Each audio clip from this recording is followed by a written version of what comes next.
Bona tarda a tothom, a totes i a tots. Benvinguts al Memorial Democràtic. En nom del director, el Jordi Font, que avui no ha pogut acompanyar-nos, no ha pogut assistir a aquest acte, perquè justament ara està participant en un altre acte de memòria a les comarques gironines. Agrair a tots vosaltres la presència, que ens acompanyeu en aquesta sessió que tindrem aquesta tarda a la seu del Memorial, i esperant que sigui del vostre interès la sessió que hem plantejat i que esperem que sigui enriquidora per tots i totes.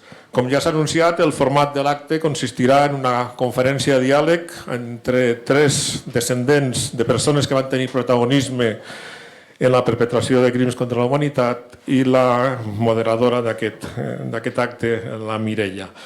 L'objectiu que va plantejar el Memorial Democràtic a l'hora d'organitzar aquest acte va ser convidar aquestes persones, les persones que avui ens acompanyen, aquestes tres persones, per poder reflexionar sobre les conseqüències dels actes dels victimaris, sobre la memòria personal i familiar dels seus descendents, en aquest cas de les tres persones que ens acompanyen, i que elles compartissin amb tots nosaltres les seves sensacions i les seves motivacions.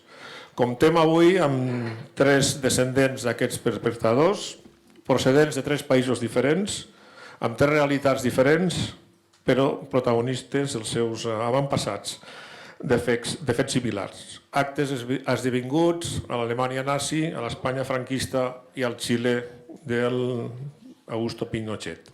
Bàrbara Brix, Loreto Urraca i Verònica Stay són les tres protagonistes que ens acompanyen i a les quals, en nom del Memorial Democràtic, volem agrair especialment haver acceptat la nostra demanda i prendre part en aquest acte. Comparteixen les tres, crec, una mirada crítica i crec també una mirada valenta sobre els actes que van protagonitzar els seus ancestres, els seus avantpassats.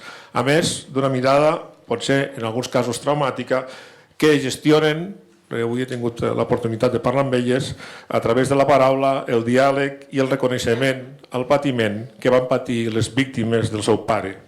En el cas de la Bàrbara, del seu avi, en el cas de la Loreto, i del seu oncle, en cas de la Verònica. Per Memorial Democràtic, ja acabo, deixaré el torn de paraules a la Mireia. És i ha estat una gran satisfacció poder reunir-les a Barcelona, que s'hagin conegut, perquè prèviament no s'havien conegut, que hagin intercanviat experiències i que durant aquest acte comparteixin amb tots vosaltres les seves sensacions, les seves opinions. Ja fa anys que van donar totes tres el pas d'assumir i reflexionar sobre el seu paper o el paper tràgic que van desenvolupar familiars seus. Res més per la meva part. L'acte, com deia, serà conduït per la Mireia Isart, que també ens acompanya aquí a la taula. La Mireia és periodista i actualment treballa com a guionista al programa Solidaris de Catalunya Ràdio. La Mireia us farà un retrat amb més profunditat de les tres intervinents i establirà un diàleg amb elles. Al final, com no podia ser d'una altra manera, obrirem un torn de paraules perquè tots vosaltres pugueu formular a la Bàrbara, a la Loreto i a la Verònica les vostres preguntes. Moltes gràcies i endavant, Mireia.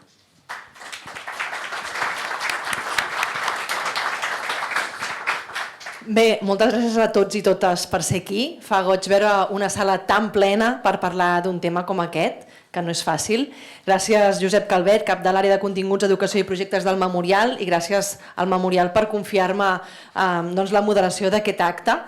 De seguida que em van preguntar si m'interessava fer-me encàrrec, vaig dir que sí sense pensar-m'ho. Els relats vitals d'aquestes tres dones que avui ens visiten són un exemple de força, d'honestedat, de resiliència i de com podem trencar la cadena que ens uneix al passat per evitar que es repeteixin certs episodis de la nostra història. Per altra banda, també són un retrat de la feina que queda per fer, de que malauradament encara hi ha moltes ferides que queden per tancar la nostra societat. Bárbara, Loreto, Verónica, gracias por vuestra generosidad y valentía antes de empezar. Gracias por dejarnos entrar en vuestro álbum familiar, en el fondo, tan lleno de sombras, de interrogantes, también de dolor. Y buenas tardes a todas. Si os parece, hay un micro que os tendréis que repartir un poquito. Quería, antes de empezar a entrar en materia un poquito y que nos explicaréis quiénes sois vosotras y quiénes eran vuestros familiares, saber cómo estáis, porque como decimos, esto es abrir un álbum familiar, cada cual con sus características, son muy diferentes sus historias, ya lo veréis. ¿Cómo es volver a abrir otra vez, ¿no? Hoy lo habéis hecho muchas veces, habéis hecho unas cuantas entrevistas, cada vez abrir esta caja de Pandora, ¿no? Y volver a explicar este relato. ¿Cómo sienta esto? Creo que sí. Buenas noches, entonces estoy muy contenta que vea a tantos interesados. Es verdad que no es la primera vez para mí, ya hice testimonios en Alemania y mucho en Francia también, pero... Uy, un atentado.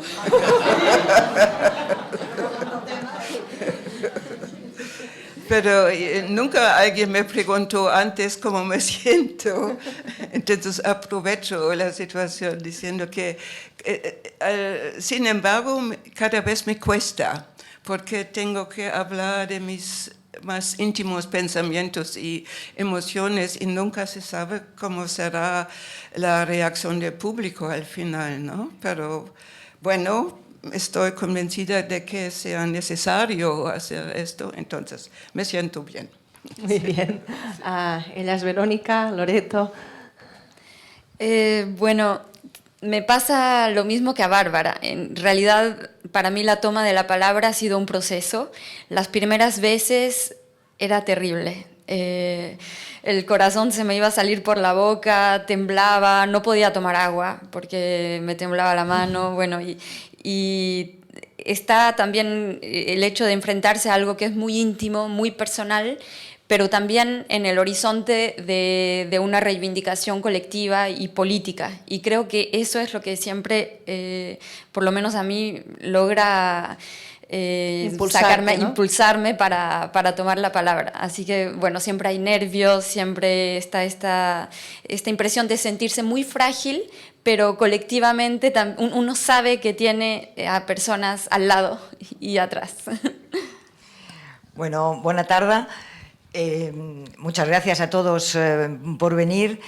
En mi caso, el proceso de descubrimiento y de asumir ser la nieta de un victimario ha sido pues, también muy largo, y cuando ya he empezado a hablar, antes de integrar el colectivo Historias Desobedientes, yo también me ponía muy nerviosa. También sigo ahora nerviosa, pero en un grado mucho mayor antes, ¿no? Yo también temblaba, me costaba expresarme, pero claro, poco a poco vas tomando un poco de experiencia. Pero es lo que decía Bárbara, son mostrar lo más íntimo de nosotros mismas, ¿no? Y llega un momento en que es una especie de ejercicio de striptease.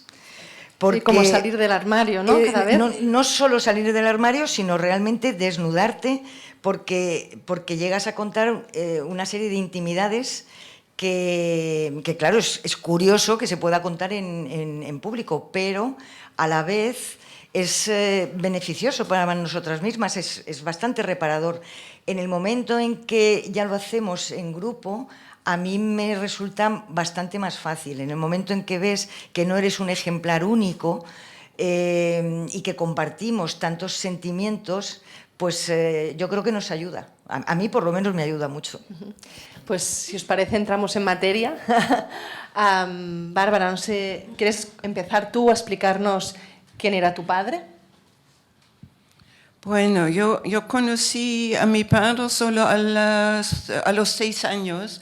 Ya de niña, yo nací en una provincia alemana en el este, y una parte que es hoy Polonia, y en enero de 1945, como millones de otros alemanes, hicimos una huida larga con mis abuelos, mi madre, mis hermanos chiquitos, de casi 3 años, hasta que llegáramos en el oeste de Alemania. Y allí, por primera vez, conscientemente, vi a mi padre.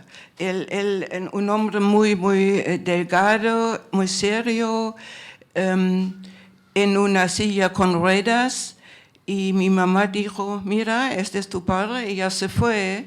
Entonces los dos desconocidos mutuamente, ¿no? 6 años, ¿no? Sí, ¿Tenías sí. tú? Y tuvimos que acostumbrarnos, claro, durante cierto tiempo.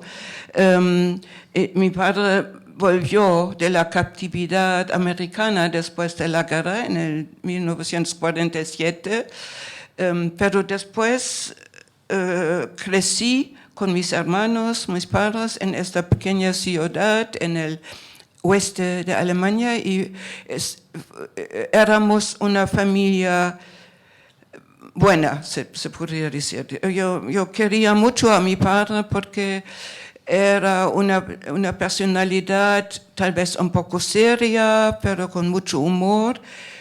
Ríamos mucho en casa, comunicamos mucho y fue él que sobre todo nos contó cuentos, me dio la pasión para la historia y nos explicó la literatura del mundo, entonces fue la persona más importante de mi niñez y también de mi juventud.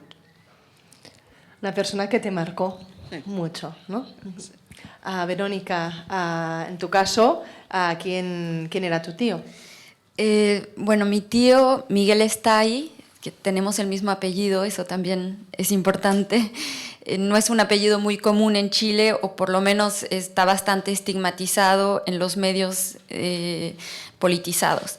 Bueno, mi tío Miguel Estay, alias El Fanta, era un militante en favor de Allende, que formaba parte de las juventudes comunistas, al igual que mis padres, y 3 años después del golpe de Estado, es decir, en 1976, él cae preso, es detenido y bajo tortura empieza a colaborar.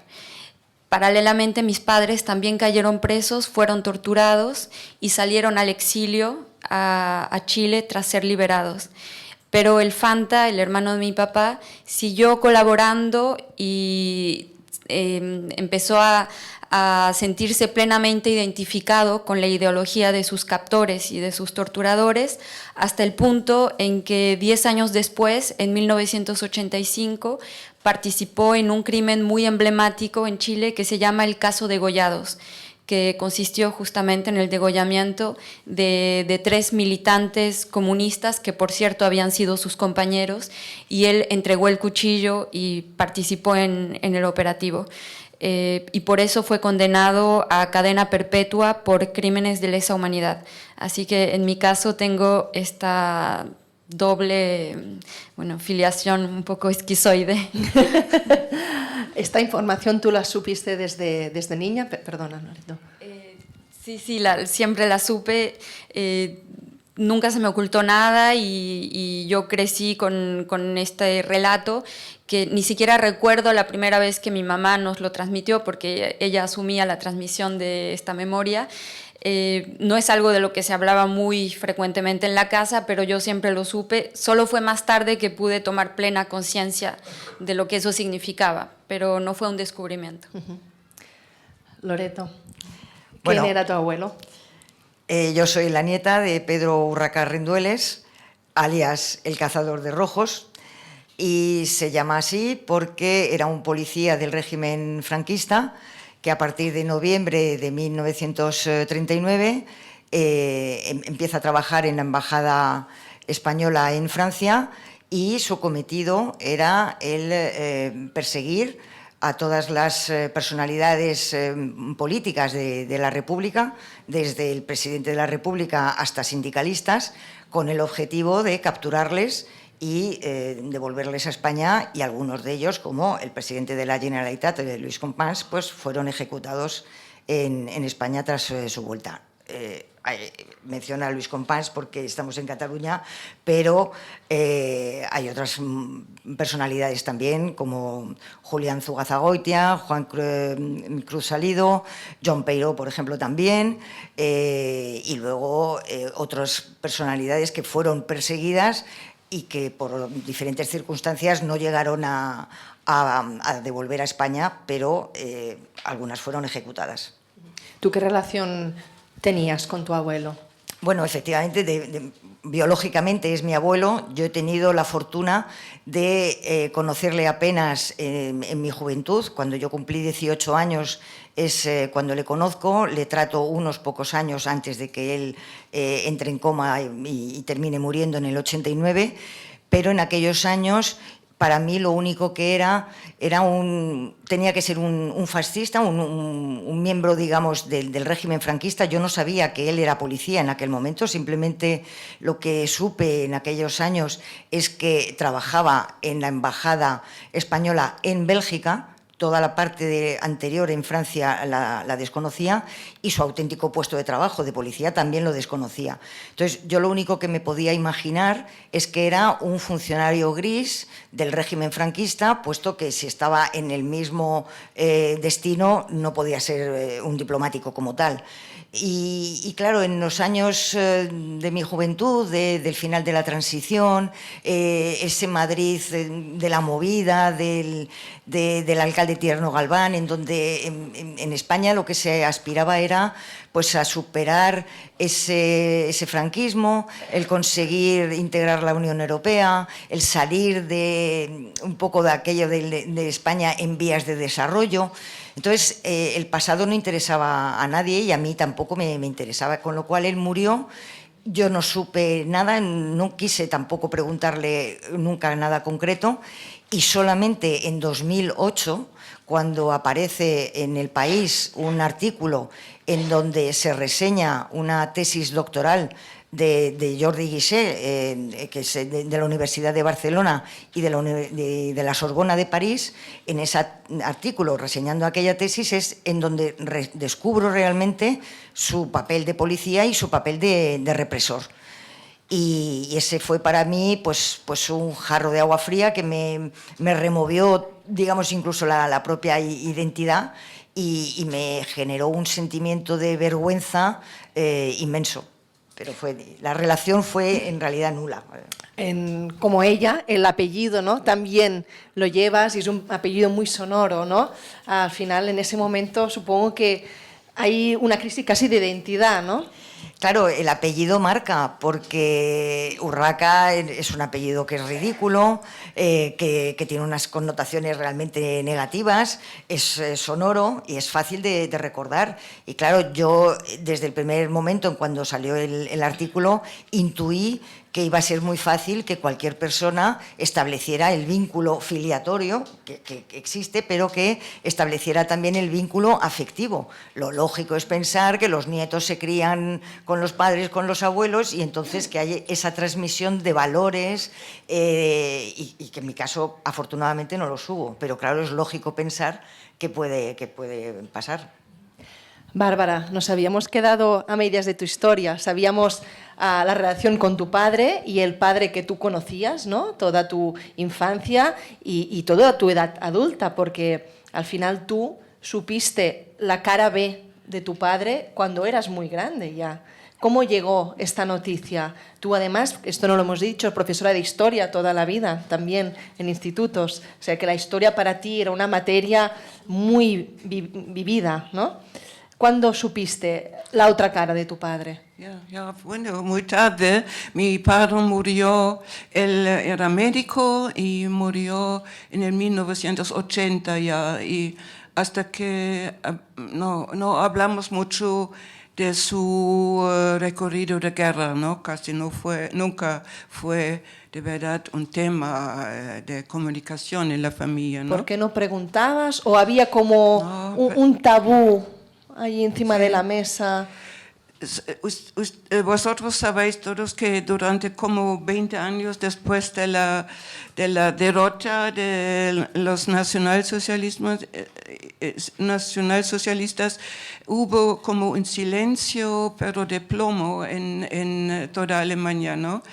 Casi no salió nunca de los crímenes, y solo después, con mi generación, en los años 68 más o menos, ¿no? La nueva generación, comenzamos a investigar y salieron artículos, libros y todo eso, ¿no? Películas, y bueno, así se rompió el silencio, pero eso fue en el público y en las familias siguió este mismo silencio también en la nuestra. No sé por qué fue el silencio general, sí, pero ni siquiera me atreví a hacerle a mi padre la pregunta tan natural y sencilla: ¿por qué, papá, no tienes piernas? ¿No? Él había vuelto de la guerra sin piernas, ¿no?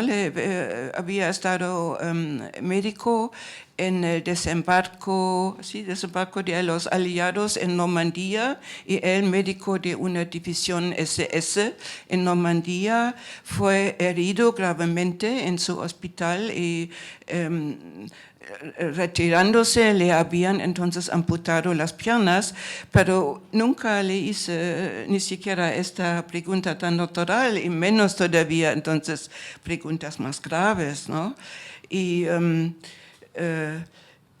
¿Cómo te llegó toda esta información de quién era tu padre? Entonces, él murió y bueno, yo seguí mi carrera profesional, y ya en el momento de jubilarme a los 65 años, faltaban pocas semanas solo, tuve la visita de un amigo que era historiador también y archivista, y él en un paseo me preguntó bruscamente: Bárbara, ¿sabías que tu padre formaba parte de los Einsatzgruppen? ¿No? Es el término alemán. En español sería como grupos de asalto, pero de verdad fueron como bandos de asesinos, ¿no? Se puede decir, ¿no? Tuvieron una misión sangrienta, se puede decir. Y eso fue en el año 2006, y en este momento todavía tampoco se sabía mucho de los Einsatzgruppen, ¿no? Hasta hoy no están muy conocidos, pero yo había ido a una exposición sobre el papel de la Wehrmacht, del ejército alemán, en los crímenes de Europa del Este, y por eso sabía por lo menos lo que eran y lo que habían hecho los Einsatzgruppen. Eran unidades compuestas de SS y policías, y bueno, la tarea oficial era de pacificar, de asegurar las regiones ocupadas por el ejército alemán, pero de verdad tuvieron la tarea de aniquilar a todos los indeseables para los nazis, ¿no? Primero judíos, pero también comunistas, enfermos psíquicos, ciganos, ¿no? Toda la gente que no les gustaba a los nazis. Y entonces yo, cuando me enteré en este momento en el paseo, sabía más o menos de qué se trataba, ¿no? Y fue claro que fue un choque tremendo para mí, pero al mismo tiempo hubo como un sentimiento de alivio, porque me di cuenta que hasta ahora siempre había sentido que hubiera algo doble detrás del narrativo familiar. El narrativo fue mi padre, médico, en el frente ruso. Y de vez en cuando me lo imaginaba, claro, pero en su hospital militar, operando a sus compañeros, ¿no?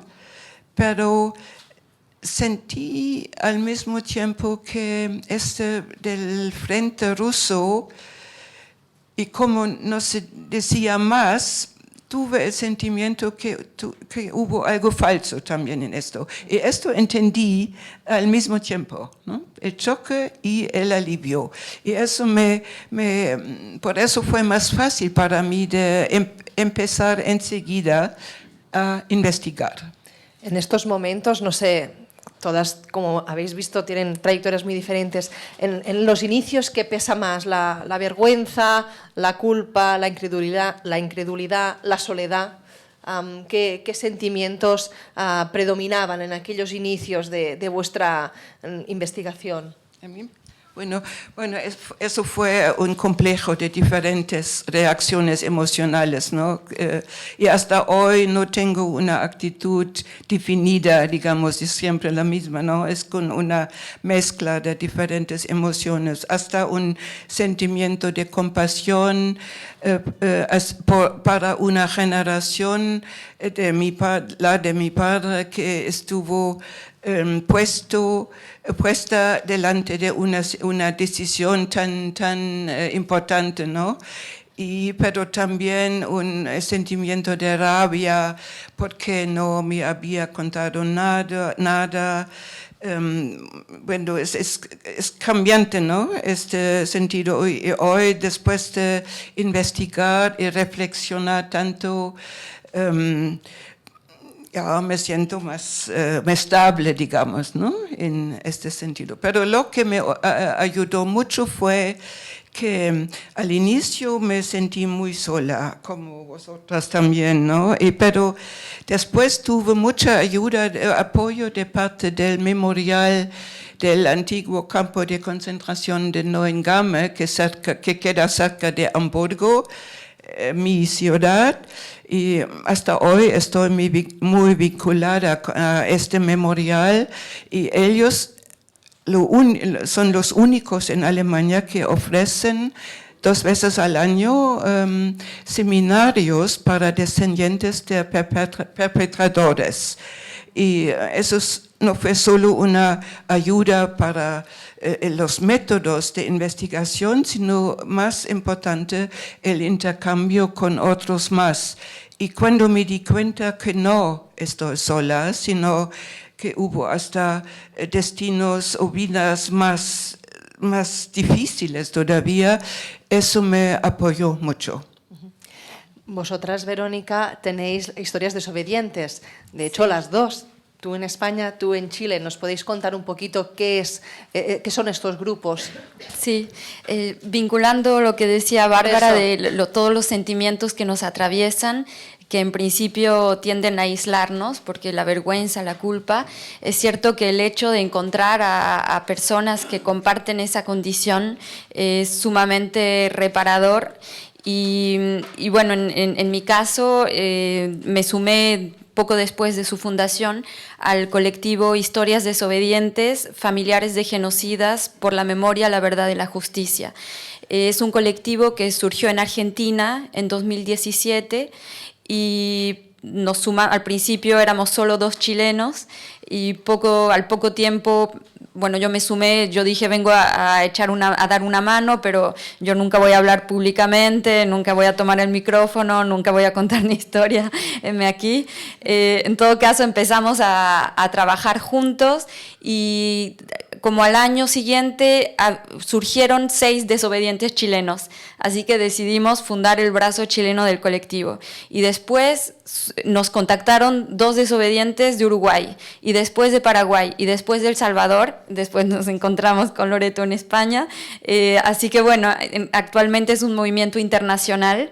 Y si bien hay especificidades locales y adaptamos, cada grupo adapta las estrategias de comunicación a lo que está ocurriendo, a la contingencia de sus respectivos países, funcionamos como un colectivo internacional y tenemos reuniones regulares. Así que bueno, eso ha sido sumamente sanador, enriquecedor y en mi caso eso es lo que me ha permitido finalmente alzar la voz, tanto alzarla verbalmente como por escrito, a través de un libro del que quizás hablaremos después. Bueno, en mi caso también lo que más ha pesado ha sido ese sentimiento de vergüenza que me ha acompañado constantemente, pero al principio fueron unos 2 años realmente de intentar, bueno, de no saber qué hacer con ello. Y la rabia... Sí, primero cuando leíste este artículo del País, claro, ¿no? Intentaste no mirar, dejarlo tapado, ¿no? Exactamente, es que no supe reaccionar, no tuve la cosa de decir me voy a leer la tesis inmediatamente, no. Era esa vergüenza que tanto te aísla, ¿no?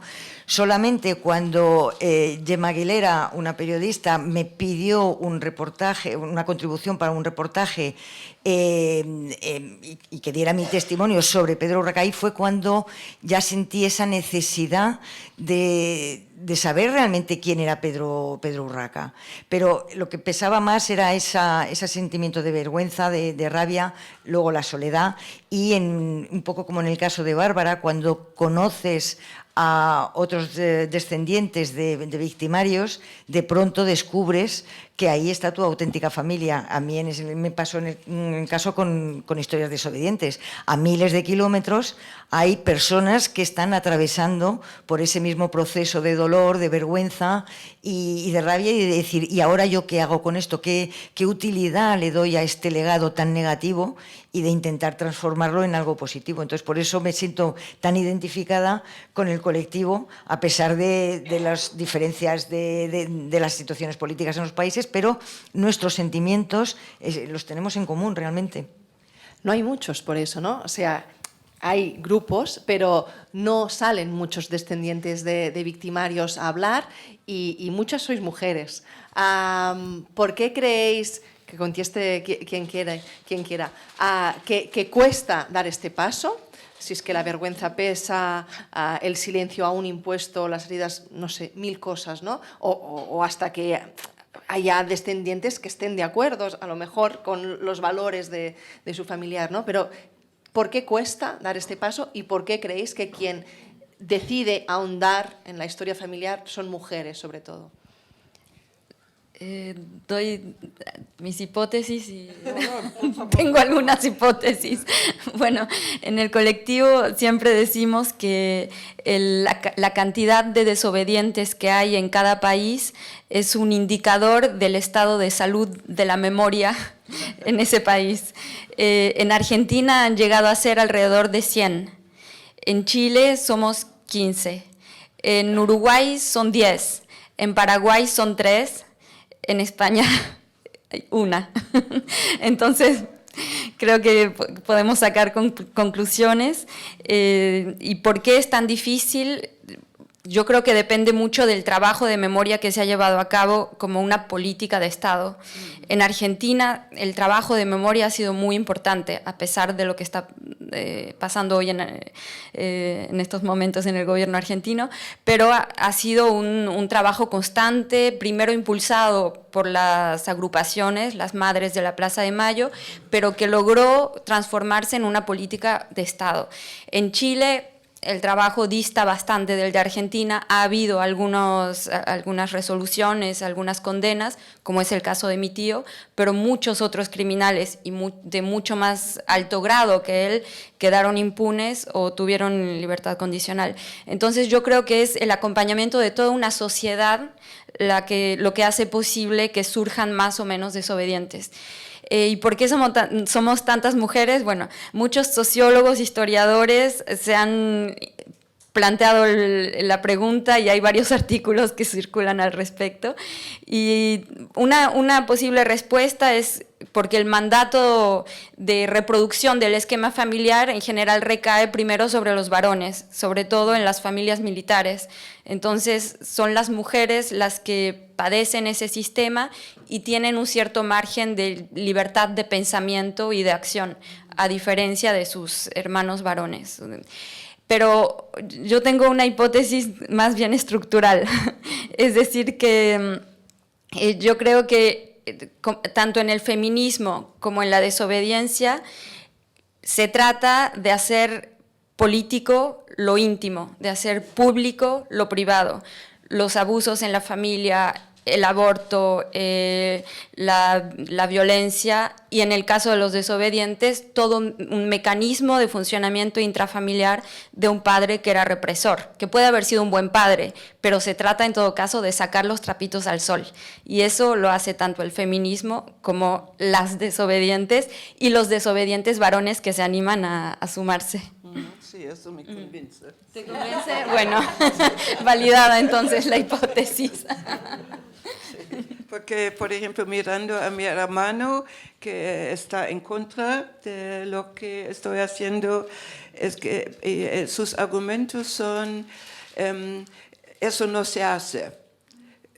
Hablar públicamente de un padre que él evidentemente no quería que se hablara de él, ¿no? Si no lo hubiera dicho, ¿no? Así argumenta mi hermano. Entonces, que no, yo no tenga el derecho de hablar o de sacar a la luz los hechos malos, las acciones malas de nuestro padre, ¿no? Y está en contra, pero creo que es una actitud bastante conservadora, ¿no? Es que todo se quede en el seno de la familia, ¿no? ¿Cómo fue la investigación, más o menos, en todos los casos? Creo que no es fácil en ninguno de ellos encontrar todo lo que necesitáis saber, toda la documentación, que aún está muy cerrada y muy también repartida, ¿no? Habéis tenido que hacer muchos kilómetros para saber realmente qué hicieron vuestros familiares. Bueno, en mi caso no fue tan difícil con respecto a los archivos en Alemania, ¿no? Y fui a diferentes, pero como todo eso ocurrió en Ucrania, la Einsatzgruppe, el grupo de asalto de mi padre, número C,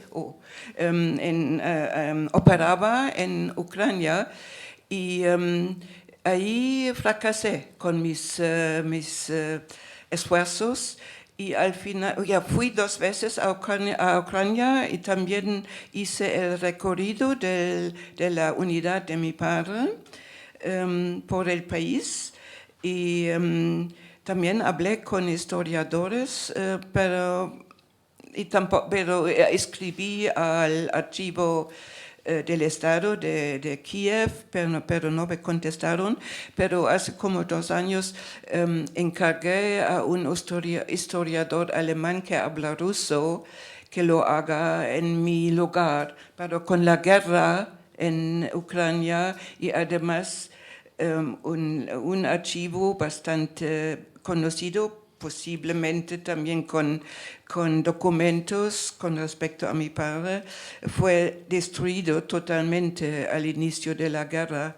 Entonces no tengo mucha esperanza de saber más de lo que mi padre se quedó después de los primeras ejecuciones de judíos, donde él estuvo presente, pero después, 1 año y medio, estuvo en Kiev, en el Instituto de Higiene, y se dedicaba a actividades que hay que aclarar todavía, y posiblemente experimentos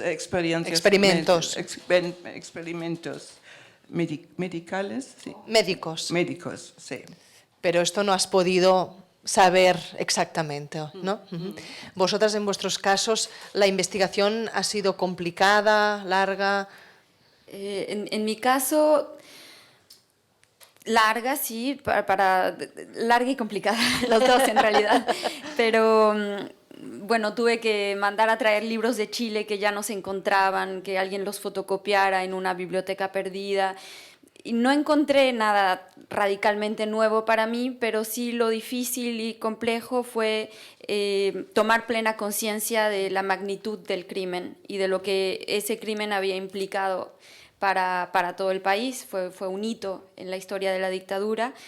Y después empezar a interrogarme sobre los matices o como este personaje que había sido, además había sido un buen padre, un buen hermano, un militante ejemplar, había podido transformarse. Pero en términos de recopilación de archivos no fue tan difícil.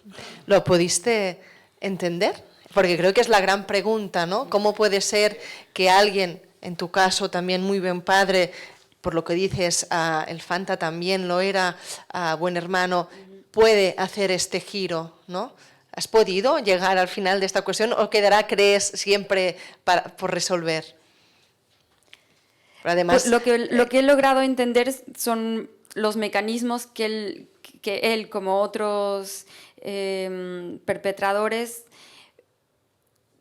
pusieron en marcha una vez que ya estaban implicados. Eso sí, y se ha estudiado en psicoanálisis, el clivaje, la división de la persona para poder ser un buen padre y al mismo tiempo un torturador, todo eso he logrado más o menos comprenderlo. Compartimentar, ¿no? Sí, compartimentar la personalidad, eso sí, y he sido testigo de ese tipo de clivajes cuando yo me entrevisté con él, la única vez que lo vi. Pero lo que lo llevó a hacer eso es lo que creo que todos los desobedientes y Bárbara y todos estamos tratando todavía de entender. Ahí está la clave. ¿Cómo fue este encuentro? Yo creo que hay varios factores. Supongo que hay quizás la ambición en algunos casos, en otros casos el miedo, los que colaboran porque están amenazados, en otros casos un sentimiento de frustración que puede venir de vivencias personales, pero que se transpone. Incluso hay una psicoanalista que decía, la frustración es una pasión política, porque eso es lo que permite que después alguien torture a sus semejantes o se vuelva represor, porque hay una frustración. Entonces quizás hay un terreno afectivo fértil para ese tipo de transformaciones, pero creo que en eso estamos trabajando para evitarlo en el futuro ahora. Antes de pasar a Loreto, perdona, has comentado que te reuniste una vez con tu tío, también te reuniste con la persona, uno de los guardias de prisión donde estuvieron detenidos tus padres, si no me equivoco, ¿no? Con Andrés Valenzuela. Estos encuentros cara a cara que ellas no han podido tener, ¿cómo fueron? Porque no debe ser nada fácil. No, fue muy difícil. El único encuentro que tuve con el hermano de mi padre, bueno, fui a verlo a la prisión por curiosidad. Pero hay algo más que la curiosidad, obviamente. Hay lo conversamos con Loreto, una necesidad de construcción identitaria también en esa búsqueda. En contra de la voluntad de tu padre, ¿no? Sí, gracias por decirlo, Bárbara. No sé si lo habéis oído, dice en contra de la voluntad de tu padre. Sí, claro, porque mi padre no quería, nunca nadie en la familia de mi lado quiso volver a ver a esa persona. Y bueno, yo decidí en algún momento que yo tenía derecho a escucharlo, él tenía derecho a hablar y que lo último que nos queda, a pesar de todo lo que hemos vivido y todo lo que hemos atravesado, es la palabra. Entonces decidí ir, pero fui acompañada de su hija, con la que me hice amiga y que además participa, es digamos, desobediente adjunta, si podemos decir.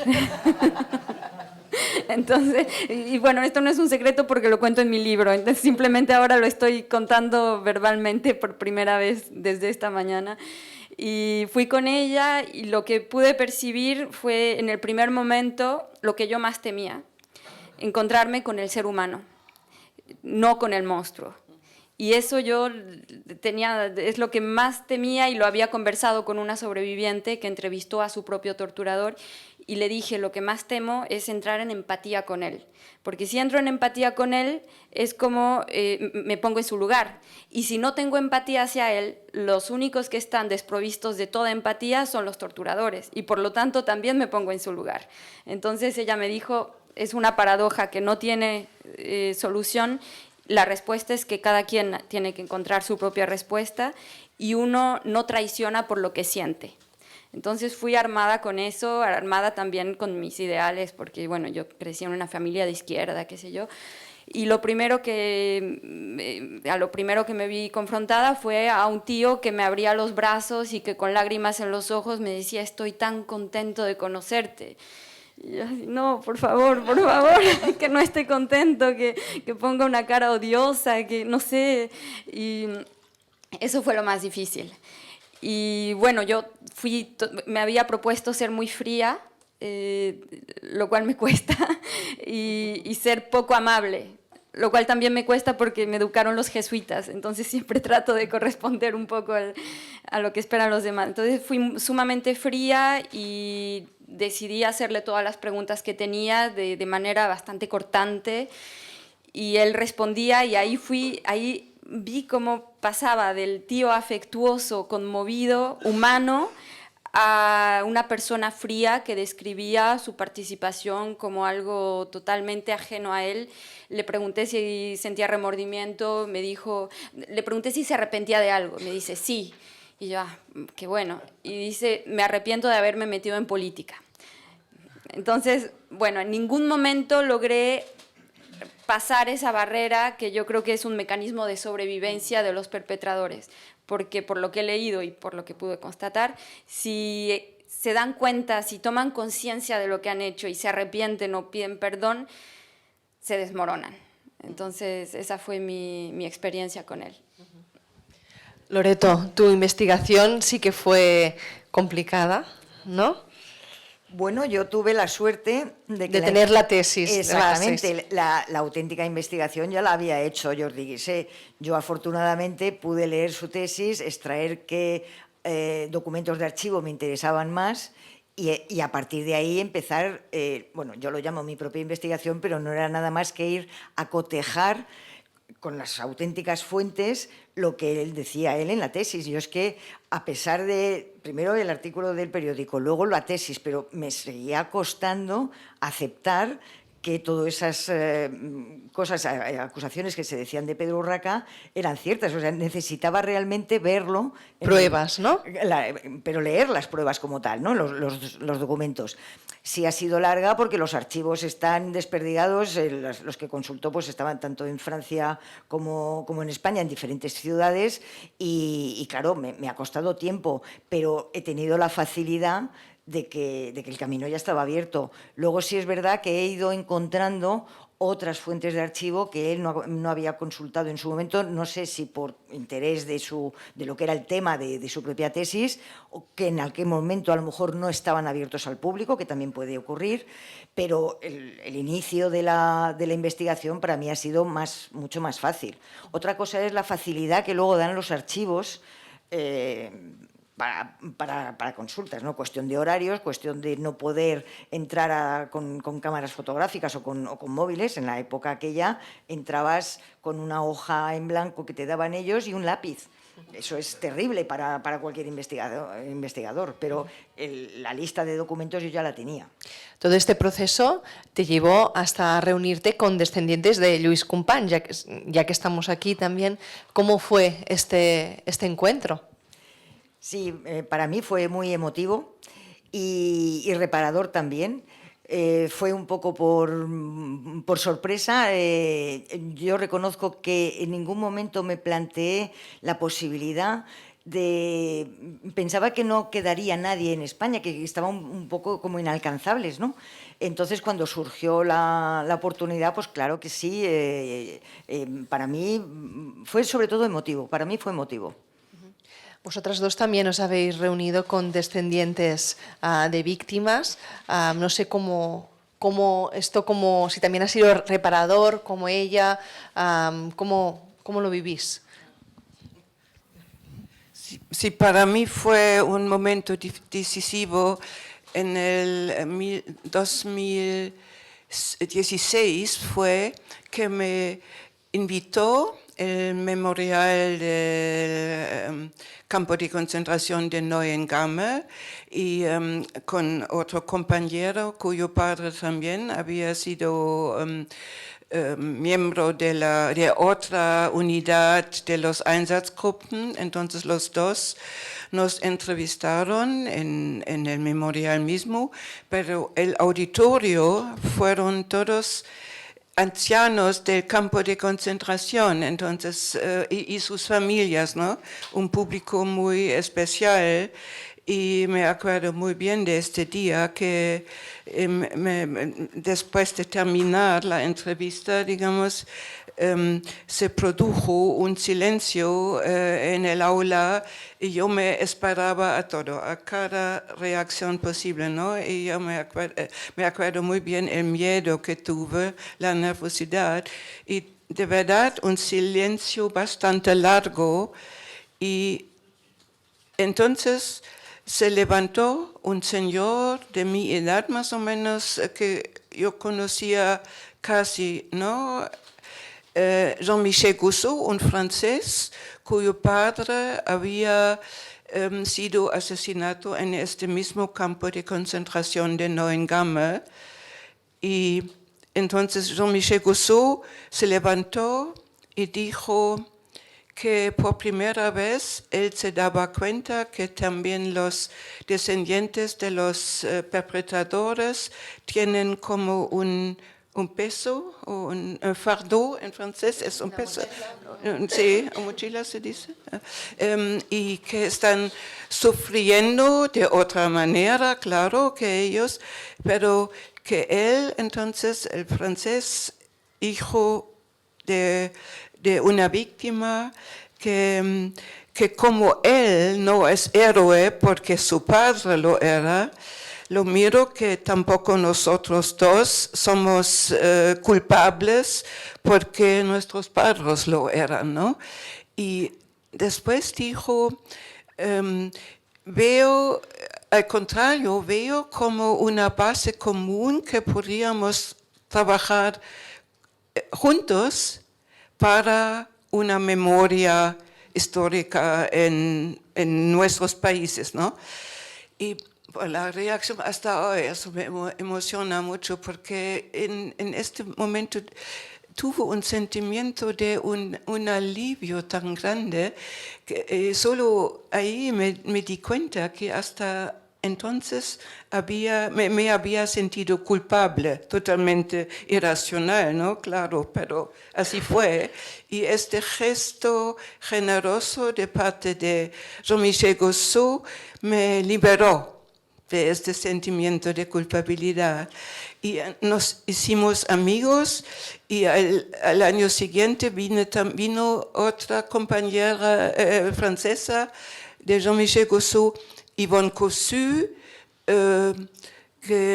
cuyo padre también había muerto en los últimos días de la guerra en este mismo campo de concentración. Y yo estaba preparando un viaje para yo soy miembro de una asociación que se llama Amigos de la Memorial de Neuengamme, y estaba preparando un viaje hacia el sur de Francia, donde había trabajado de voluntaria en Rives Altas, pero también aquí en el Memorial Democratic, unas prácticas de como 4 semanas, y también en el MUME estuve de prácticas, entonces conocía muy bien la región y estaba entonces preparando un viaje para mis socios y pregunté espontáneamente a Yvonne Cossu, la francesa, que antes había contado que nunca en su vida había querido ir a Alemania, ni siquiera aprender alemán en el colegio. Y yo le pregunté espontáneamente, Yvonne, ¿quieres acompañarnos? Y ella espontáneamente dijo que sí. Y fue la única francesa entonces en un grupo de solo alemanes, y así fue un viaje maravilloso y su presencia muy enriquecedora para nosotras, ¿no? Y así empezó una amistad entre los cuatro, y creamos un proyecto que se llama Memoria a 4 voces, y ahora nos invitan por todas partes, ¿no?, para que hablemos y contemos nuestras historias diferentes, pero también la historia maravillosa de nuestra amistad. Si nos quieres explicar tus encuentros con hijos de víctimas o... Sí.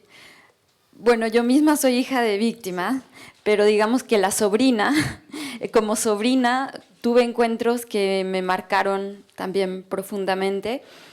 En particular, cuando conocí al hijo de uno de los degollados, Manuel Guerrero, después al hijo de otro de los degollados, Camilo Parada, y a la viuda de Parada también.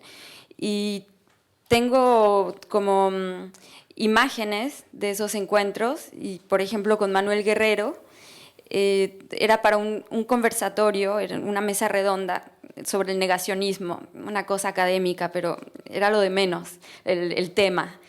Para mí era un encuentro fundacional, era tremendo y bueno, pensé que me iba a desmayar, pensé que me iba a dar un paro cardíaco, pensé, qué sé yo, mientras él llegaba, porque no había llegado y en algún momento me avisan, llegó. Entonces camino hacia el auditorio, él estaba afuera conversando con alguien y cuando me vio se quedó callado, todo el mundo se quedó callado y nos miramos a los ojos durante varios segundos, pero me pareció una eternidad. Y realmente tuve la impresión de que la historia entera de nuestro país estaba condensada en esa mirada. Y ese fue el encuentro con Manuel Guerrero y el otro encuentro que también retengo es con Camilo Parada, hijo también, hijo de otro degollado. Con él fue a la distancia, en realidad fue un intercambio por WhatsApp. Me invitó a hablar en nombre de los desobedientes en un programa de radio anticapitalista. Y me dijo, algún día nos tomaremos una cerveza y nos reiremos juntos de todo esto. Y yo pensé, de acuerdo en lo que respecta a la cerveza, pero tenemos derecho a reírnos, aunque duela, y después de haber leído testimonios de hijos, de víctimas, de victimarios, pensé, tenemos derecho a reírnos desde la herida, e incluso de la herida misma, pero con lucidez. Y creo que esa fue la lección que me dio y entre los desobedientes también tenemos un cierto sentido del humor. Eso nos permite también salir a flote. Perdón, tú has explicado tu proyecto pedagógico con estas 4 personas que vais a institutos, que vais a hacer conferencias como estas. Vosotras tenéis libros explicando vuestra historia. A mí me da la sensación, tienes un taller de escritura también para desobedientes, me da la sensación que vosotros habéis heredado un legado, evidentemente los legados no se piden, no llegan, y que vosotras queréis dejar otro legado, ¿no? Vengo de esta familia, de este linaje, pero yo quiero dejar otra cosa en este mundo. Es un poco esto lo que os anima a hacer activismo, lo que os impulsa a contar vuestra historia una vez y otra vez y otra vez. Sí, así es, como lo siento como una tarea política, ¿no? Pero bueno, fue un proceso largo para llegar a este punto de vista. Yo fui profesora de historia y no sé cuántas veces enseñé en mi instituto la historia, claro, del nacionalsocialismo y siempre de manera, digamos, bastante abstracta, ¿no? Y claro, hablé de los protagonistas, los monstruos, ¿no? Como Hitler y Heydrich, etcétera, etcétera. Y ellos, claro, los monstruos, los malos, y yo, afortunadamente, del lado de los buenos, ¿no? Yo conocía la historia y también la juzgaba, sí, y los lados estuvieron claros, ¿no? Pero de tener que aceptar que mi padre, un ser querido, cultivado, bien elevado, que él había formado parte de estos bandos de criminales, no, eso cambió totalmente mi punto de vista, ¿no? Claro, y tuve que admitir que las cosas no están tan claras, ¿no?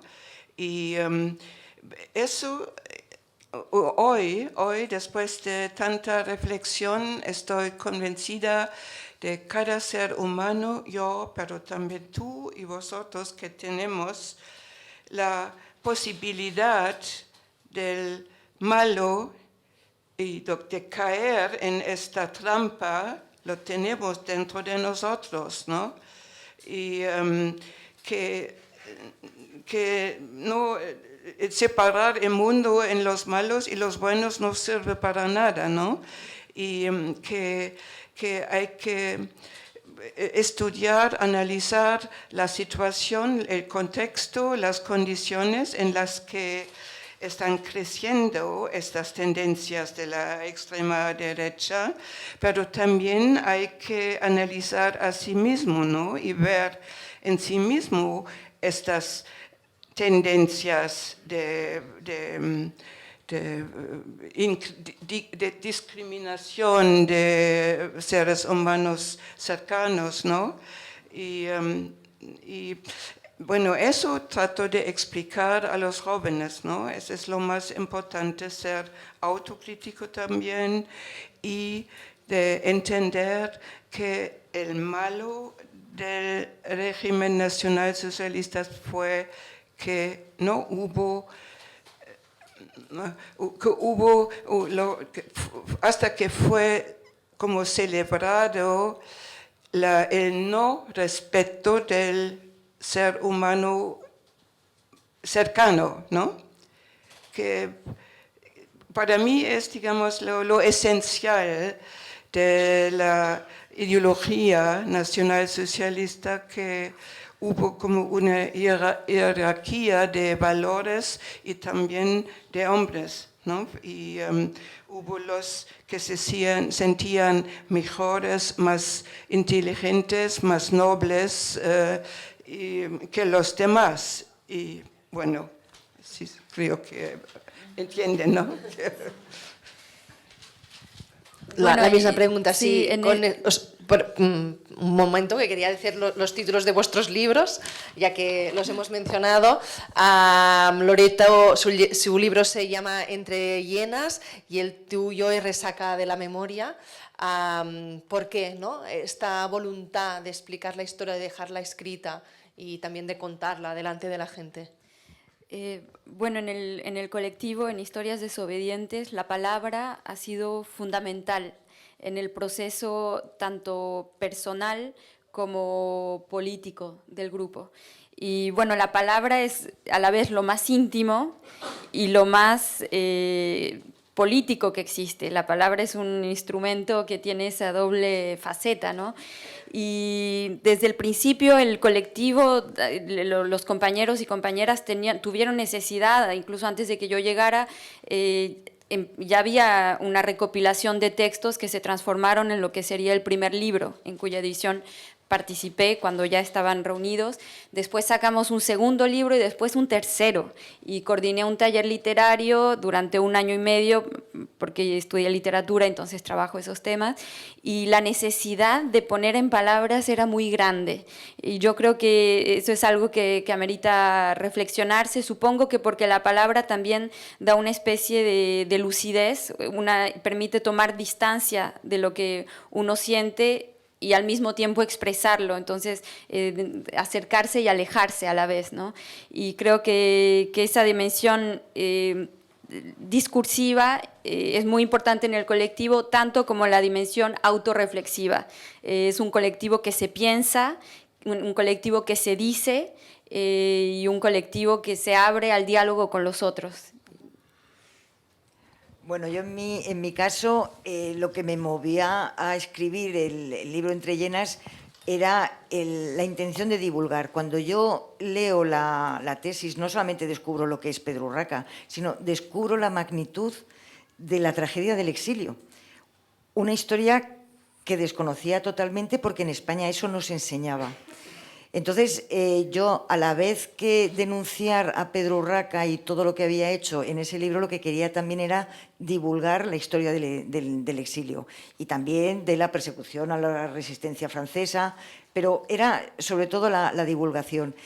De hecho, mi libro no es íntimo en el sentido de que yo plasme ahí todos mis sentimientos, excepto en las 2 hojas de la carta a mi abuelo, que es donde yo únicamente me sentí con fuerzas, ya evidentemente he escrito el libro, es lo último que escribí, en que puedo interpelarle, es donde yo como persona aparezco en el libro, el resto está escrito en tercera persona y es, digamos, una novela histórica con o una historia novelada con la función de realmente divulgar.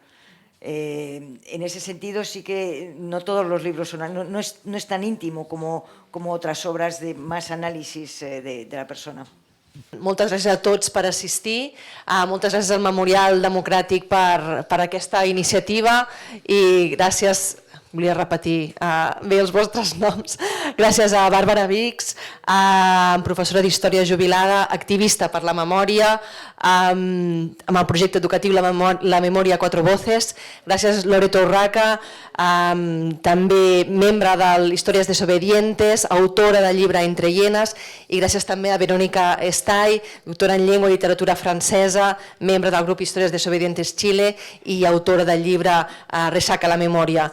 No us volia acomiadar dient de qui sou filles, de qui sou netas, perdón, no os quería despedir diciendo de quién sois familiares, porque creo que aquí habéis demostrado que sois una persona, otra entidad, ¿no? Unas personas que lucháis por la democracia, por la justicia, y creo que es injusto que siempre se os presente como hijas de, nietas de.